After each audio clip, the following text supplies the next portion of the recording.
안녕하십니까. 총영스탑 박기용 이사 인사드립니다. 오늘은 저희 회사에서 나온 전자투표에 관한 판례를 하나 들고 왔는데요. 일단 이 판례는 김포에 있는 한 지역주택조합에서 이루어졌었고요. 비대위에 의한 조합 해산과 새로운 조합장의 선출을 위한 투표를 진행을 했었습니다. 그 과정에서 기존 조합의 어떤 분쟁이나 말도 많고 탈도 많고 뭐 그런 일이 있었지만 일단은 투표는 정상적으로 잘 진행이 되었고 저희 쪽에서 추후에 이런 논쟁이 있었죠. 저희 회사에서 진행했던 전자투표가 과연 유효한 투표이냐, 이 투표 방식에 문제는 없었느냐, 이런 것들에 대한 분쟁이 일어나서 상대 조합 측에서는 김앤장을 필두로 하여서 소송을 진행하였고 저희 쪽에서는 화우를 대리인으로 해서 진행을 하였습니다. 그 과정에서 저희도 이제 재판을 지원을 하고 증거물들을 확보하기 위해서 같이 노력을 했고요. 결국에는 이제 저희 쪽에서 승소를 했는데 어떤 내용으로 재판이 진행되었고 어떤 방식으로 결론이 나왔는지 지금부터 한번 살펴보도록 하겠습니다. 이 판례는 인천지방법원 부천지원에서 진행되었던 판례고요. 그리고 제일민사부 결정이고 채권자는 다음과 같습니다. 채무자는 통합 사우스카이타운 지역주택조합이었고요. 그리고 저희 대리인인 법무법인 유한화우가 진행을 하였습니다. 그래서 채권자들이 이제 했던 신청이 모두 기각한다 라는 주문이 바로 보이죠. 소송 비용은 채권자들이 부담하는 걸로 진행이 되었고요. 일단은 재판부에서 봤던 기초사실을 한번 살펴볼게요. 당사자들은 이제 김포시 사우동에서 19만 4,807제곱미터 사업구역을 약 2,908세대의 공동주택 아파트죠. 그래서 2020년 2월 6일에 조합 설립 인가가 되었고요. 2020년 4월 29일에 조합 설립 인가가 나온 조합입니다. 그래서 나머지 내용은 기초 사실이니까요. 내려가고요. 안건은 다음과 같았어요. 통합 규약 변경의 건 있고요. 관리위원회 설립의 건, 조합장 해임의 건, 부조합장 해임의 건, 업무 대행사 그리고 건축사 해지의 건, 그리고 이제 새로운 조합장 선임 및 부조합장 외 임원 선출, 그리고 새로운 업무 대행사 선정의 건, 그리고 부정적발을 위한 외부 회계감사 업체 선정의 건, 소송을 위한 법무법인 선정 및 가처분 소송 비용 승인에 관한 건, 총회 비용 승인의 건, 변경 등 조합장 인장 변경 승인의 건, 건설사 선정에 관한 공개 입찰의 건, 토지 및 재산정을 위한 TF팀 구성을 위한 업무를 새 집행부에게 위임의 건, 이런 식으로 해서 거의 대부분의 업무를 투표를 진행을 했고요. 거의 이제 조합이 완전히 바뀌는 것이기 때문에 당연히 분쟁이 발생할 수밖에 없는 상황이었던 것 같습니다. 그래서 다음 건 내려가셔서 투표는 정상적으로 진행됐고요. 1월 20일부터 1월 25일까지 전자적 방법으로 임시총회가 진행되었고 총 선거인 2,567명 중에 1,388명의 조합원이 투표를 참여했습니다. 일단 분쟁이 있는 이런 지역에서는 투표율이 많이 나오지 않는데도 불구하고 여기서는 가결이 될 정도로 많은 사람이 투표를 참여해서 전자투표를 사용하셔도 충분히 정족수를 채울 수 있다는 것을 여기서 보실 수 있고요. 그리고 이제 모든 안건에 대해서 조합장 해임 및 선임, 그리고 이사, 감사, 사무장, 대외협력 이사, 이런 모든 안건에 대해서 가결이 됨을 알 수 있습니다. 대부분 찬성표를 던지셨고 반대표는 거의 없으셔서 보통 이제 반대를 하시는 분들은 투표를 잘 안 하시기 마련입니다. 이제 정족수가 채워지지 않으면은 투표 자체가 무효가 되기 때문에요. 그래서 대부분의 건이 모든 건이 가결이 되었어요. 이 건에서 이제 문제가 됐던 점도 같이 한번 살펴보도록 할게요.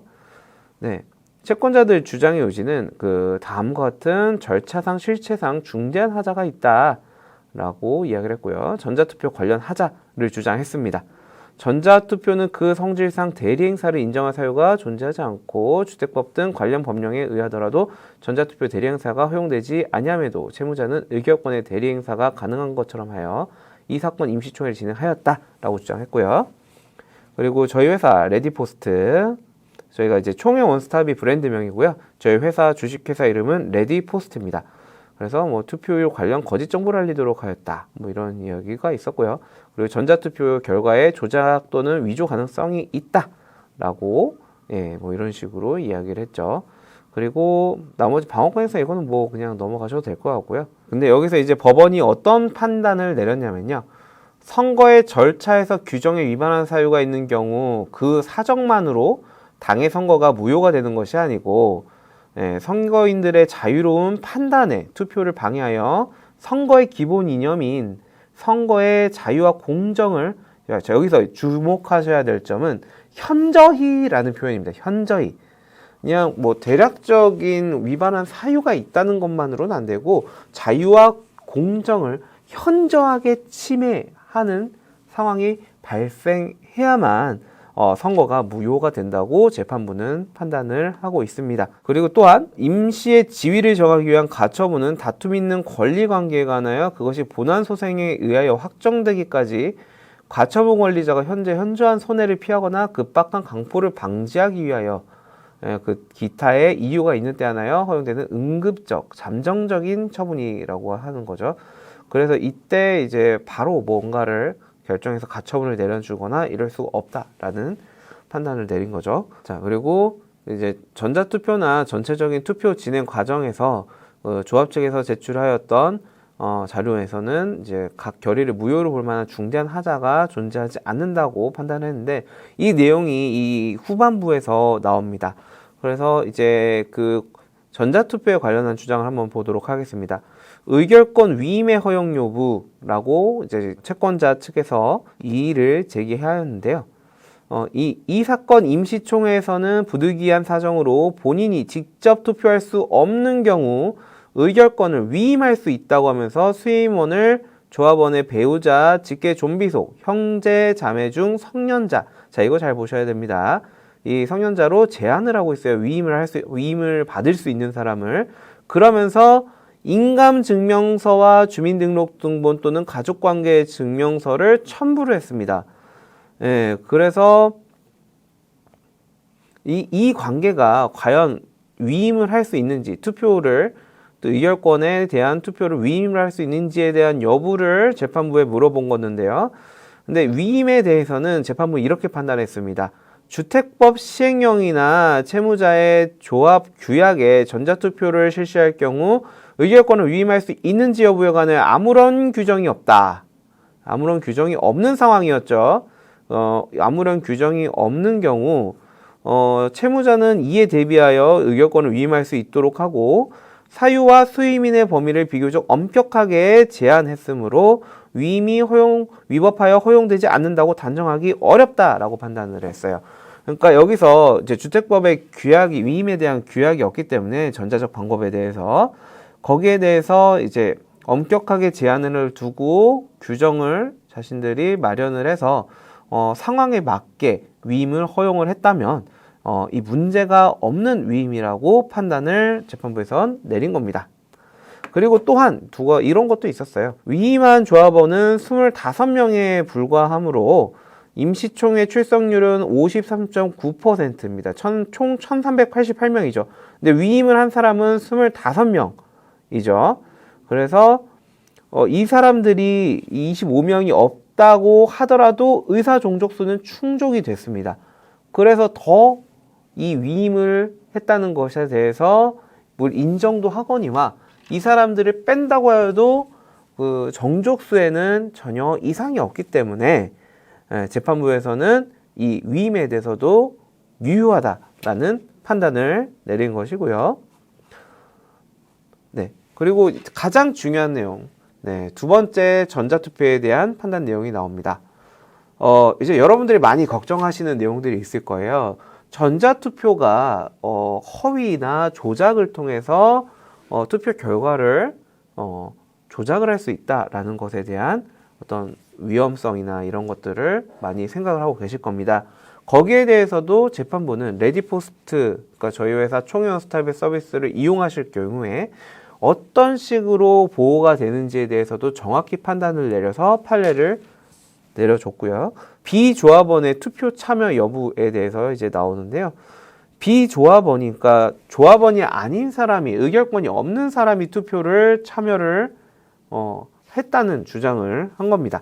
근데 여기서 보시면은 그 채권자 측에서 채무자에게 전달한 조합원 명부와 채무자가 레디포스트에 전달한 조합원 명부는 조합원 휴대전화번호가 일치하는 조합원의 수가 314명으로 다수 존재했고요. 여기서 휴대전화번호를 임의로 변경하여 투표 결과를 조작하였을 가능성이 있어 이 사건 임시총회 결의에 관한 전자투표 결과를 신뢰할 수 없다는 취지로 주장을 했고요. 여기에 대해서 채권자 측이 제공한 조합원 명부, 휴대전화 314개가 레디포스트에 제출한 조합원 명부의 휴대전화 번호와 일치하지 않는다는 사실도 소명이 됐는데요. 이거는 이제 확실해요. 왜냐면 저희도 원래 조합에서 받은 것과 비대위에서 받은, 원래 조합원에서 비대위로 명부가 전달이 되고 비대위에서 그 명부를 그대로 저희에게 전달을 해줬기 때문에 당연히 조합 측에서 갖고 있던 전화번호가 원래 조합원의 전화번호와 상이하다면 당연히 저희가 받은 조합원의 전화번호도 기존에 있던 명부와 똑같이 조합원 본인의 전화번호와 일치하지 않을 수밖에 없습니다. 그런데 여기서 보시면 재판부에서는 임시총회에서 진행하는 전자투표는 조합원이 자신의 휴대폰으로 수신된 문자 메시지에 URL을 클릭한 뒤에 휴대폰 본인 인증을 거쳐 투표에 참여하는 방법으로 이루어집니다. 전자투표에 참여하기 위해서는 조합원 명부에 본인 명의의 휴대폰 전화번호가 등록되어야 합니다. 그러니까 이 말이 어떤 말이냐면은 명부에 전화번호가 잘못되어 있다면은 이 314명은 투표를 할 수 없는 조건으로 저희가 투표가 만들어져 있다는 거고요. 그 점에 대해서도 재판부에서 인정을 했다는 겁니다. 그래서 채무자가 주장한 바와 같이 가족 등 타인 명의 휴대전화 번호로 등록되어 있던 일부 조합원들은 전자투표에 참여하기 위하여 본인 명의 휴대전화 번호로 변경을 할 수 있다는 점을 배제할 수 없다는 거죠.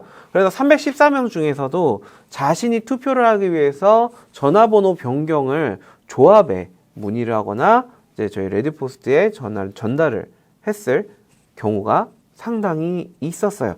그래서 여기에 대해서 증거조사와 심리를 통해서 확정을 하였고 그에 따른 증거들도 모두 제출하였습니다. 그러니까 예를 들어서 휴대전화 번호가 틀려서 전자투표를 할 수 없는 사람들이 자신의 전화번호를 정정하기 위하여 그 비대위나 레디포스트에 전화를 하여서 자신의 정보를 이렇게 수정해서 투표에 참여할 수 있게 해달라라는 요청을 했다는 것에 대한 증거들이 있었다면은 그분들이 투표에 참여한 게 최초의 조합에서 다른 전화번호를 줘서 투표에 참여할 수 없었음에도 참여했다는 것에 대해서는 분명히 증명이 되는, 본인이 했다는 것을 증명할 수 있는 그런 증거들을 확보해서 전달을 했다는 거고요. 그리고 재판부는 또 이런 식으로 또 얘기를 했어요. 휴대전화 번호가 변경된 사실만으로 채무자가 투표를 조작하거나 위조했다고 단정할 수 없다라고 이야기를 했어요. 이것으로 보아 확실히 이제 어떤 전화번호 변경에 대해서 조합원 당사자가 전화번호를 수정해달라고 전달하였고 그것이 명확하게 수정해서 조합원 본인이 투표를 하였다면 투표 결과에는 조작이나 변조가 없었다는 걸 인정하겠다는 것이고요. 저희 시스템 자체상으로도 이제 투표나 위조나 변조가 할 수 없다는 것을 재판부에서 인정한 하나의 판례가 될 수 있을 겁니다. 그래서 레디포스트에 전달한 휴대전화 번호와 다른 휴대전화 번호로 유통증명서가 발급된 투표 참여자, 그러니까 전화번호를 수정하게 된 투표 참여자가 43명이었고요. 그 중에서도 저희가 이제 통신 환경에 따라서 유통증명서라는 게 발행이 안 될 수가 있어요. 그러니까 투표를 눌러놓고 너무 오랜 시간 동안 투표를 하지 않고 있다가 제출한다거나 통신이 중간에 끊기면 저희가 인증이 2번이 들어갑니다. 그렇기 때문에 중간에 인증 과정이 끊기면 이 사람이 했다는 것을 증명할 수 없기 때문에 유통증명서가 발행이 안 되는 사람, 그중 그 13명. 그래서 총 61명에 대해서 이제 무효를 주장을 했는데요. 근데 이제 재판부에서는 이렇게 판단을 했어요. 총 1388명이 투표를 했는데 이 중에서 61명을 빼면은 1327명이 되잖아요. 근데 전체 조합원 2567명에 이렇게 61명을 빼더라도 과반수를 초과함이 계산상 명백하기 때문에 이것에 대해서 투표의 결과가 부정되지는 않는다고 판단하였습니다. 만약에 이제 뭐 유통증명서가 발행되지 않는다거나 뭐 전화번호가 처음에 했던 번호와 다른 사람으로 했다는 것이 뭐 증명이 됐다고 하더라도 그 사람들의 수가 명백히 적어서 과반수에 도달하는 거와 뭐 전혀 상관없는 사람의 숫자가 나온다면은 의사 정족수를 충족한다는 것으로 재판부에선 판단한 거고요. 그래서 위에서 본 것과 같이 전화번호 변경과 유통증명서가 발행되지 않았다는 사람들에 대한 것도 전체 투표 결과에 대해서 문제가 없다면은 그거를 정족수로 인정을 해주겠다라는 것이 재판부의 판결입니다. 그러니까 이걸로 알 수 있는 것은 여러분들이 나중에 투표를 진행함에 있어서도 이런 무효가 될 수 있는 사람들이 나왔음에도 불구하고 정족수, 그러니까 50%면 50%, 66%면 66% 이런 식으로 존재하실 건데요. 이런 정족수에 문제가 없다면은 투표를 정상적으로 진행했다는 것을 인정을 했다는 판례가 될 수 있고요. 그래서 이렇게 재판부에서는 전자투표에 관해서는 전혀 저희 회사 걸 사용하셨을 때 뭐 문제가 없다라는 취지의 판결이 저에게 내려졌습니다. 그래서 밑에 보시면은 이런 식으로 이제 재판 판사 이름과 도장이 찍혀 있고요. 결과적으로 채무자 임원 선출 결의에 있어서 선거관리의 공정성이 훼손되었다는 점이 소명되기 보기 어렵다고, 그리고 채권자들의 이 부분 주장 역시 받아들일 수 없다. 그래서 사건의 신청은 이의 없음으로 이를 기각하여 주문과 같이 결정한다 라는 결론을 내렸습니다. 예. 그래서 이 별첨했던 모든 내용들 또 모두 가결이 된 상황입니다. 따라서 저희 총회 원스톱 레디포스트의 전자투표는 이제 재판부에서도 이제 위조나 변조가 불가능함을 이 판례를 통해서 인정을 했고요. 그리고 여기서 가장 중요한 것은 정족수에 있어서 뭐 경미한 선거 위반 사례는 재판부에서 문제를 삼지 않는다는 것. 그리고 하지만 현저한 선거의 공정과 자유의 위반 사유에 대해서는 재판부에서 민감하게 반응한다는 것. 이것들을 확인할 수 있었습니다. 추후에도 이제 주식회사 레디포스트의 총회 원스톱을 사용하셔서 투표를 진행하신다면 법정에서 증거 자료로서 사용할 수 있음은 물론이거니와 선거를 진행하시는 그 조합원들에게도 공정한 투표와 선거를 진행할 수 있는 그런 기회를 줄 수 있다는 것을 다시 한번 확인할 수 있는 기회였다고 봅니다. 여러분들 뭐 다른 문의사항 있으시면은 이 방송 보시고 저희 그 밑에 하단부에 있는 저희 총회 원스톱 이용 문의에 문의를 남겨주시면 되고요. 다음 시간에도 또 다른 좋은 정보로 만나 뵙도록 하겠습니다. 감사합니다.